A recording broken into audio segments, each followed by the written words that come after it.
my biggest obstacles starting my practice were just trying to figure out what probably the makeup of my practice was going to look like. I bought a practice, so I had some established patients, but what is the personality of your practice? Do you really want to do OB? Do you really want to do GYN? Do you really want to do alternative therapy? Do you want to work a lot? Do you want to work a little? How much time do you want to take off to travel? All of those things, because I'm in my own private practice, are somewhat up to me. I only have one speed. It's full speed ahead. So for me, it was kind of easy. I knew I wanted to work and it was all going to happen. And it kind of has that way. But probably a year in, I also needed to hit the brakes a little bit because I got married. I was thinking about having babies. And if I continued working like that, nobody was going to like me at home. My patients like me a lot, but nobody at home was going to like me. So I had to kind of adjust that a little bit. There really wasn't anything for me to worry about once I finished residency. Once I decided that I was going to join the group, they had an office manager who was extremely helpful to me. She made sure that my license was taken care of and that my DEA was done for the new area, and that I applied for all the insurances. It does not happen fast. So if you know you're going to join a group 3 months before you complete residency, start applying for all the insurance applications and getting on those insurances, because otherwise you're seeing patients for free, or you're just not seeing them for the first 3 months that you're in practice. Once again, for me, once I joined the group, it was all kind of set. The group went to 2 hospitals. I applied for 2 hospital privileges. They already had block time, so I kind of grandfathered right into that.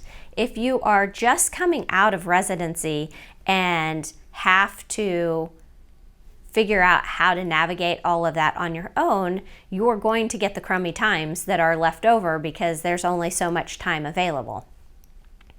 What I would say is meet with your hospitals early.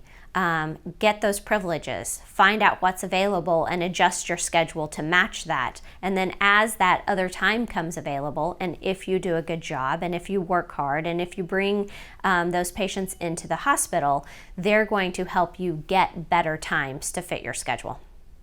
If I could give myself any advice going out of residency, it's probably to be open-minded. The changes that occur are going to occur all the time, whether it be within the hospital or within your group or the practice of medicine in and of itself. The changes, stay up to date with everything that you can. Continuing medical education, developing new techniques, being open to surgical options, alternative therapies. There's not just one way of doing things, and you have to listen to your patients. You have to listen to your patients' feelings as well as how they adjust to different things.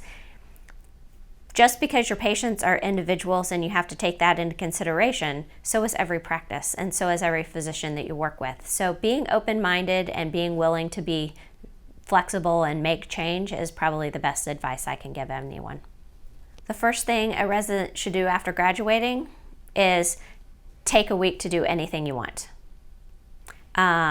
You're going to start practice. It's going to be full steam ahead. You're going to be worried about your patients. You're going to be worried about income. You're going to be worried about all of these things. Go save money ahead of time. Don't go in more debt to do it, but take 1 week to do whatever in the heck you want to do because you really haven't had the time to do it. Absolutely, I have one thing that they need to avoid after graduation. For me, it was easy. I was born on a farm. I lived within my means. I took my $4.25 an hour. I moonlighted through residency and stashed any money I could. But don't come out and go, oh, holy cow, I just went from $4.25 an hour to $200 an hour or $500 an hour and go crazy. Pay everything off. Get everything taken care of. And don't be a crazy person.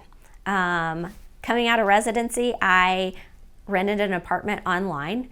I had leased a car in residency that would extend through the first year of private practice. So I was living just like I lived as a resident from an expense standpoint for the first entire year of practice. And I spent the first 3 years of practice paying off the practice that I just bought and paying off all my medical school loans before I changed anything as far as my lifestyle went. You've worked really hard to get where you're at. And while that may be a little bit funny, the people that you work with are probably the most important thing that will affect your life. If you are mean to the nurses, they don't send you patients. If you're mean to the nurses, they don't want to take care of your patients. If you're mean to the nurses, they don't want to call you, and so they may not, or they may call you more than they have to just to irritate the snot out of you. It's a bad plan. Don't be a mean person.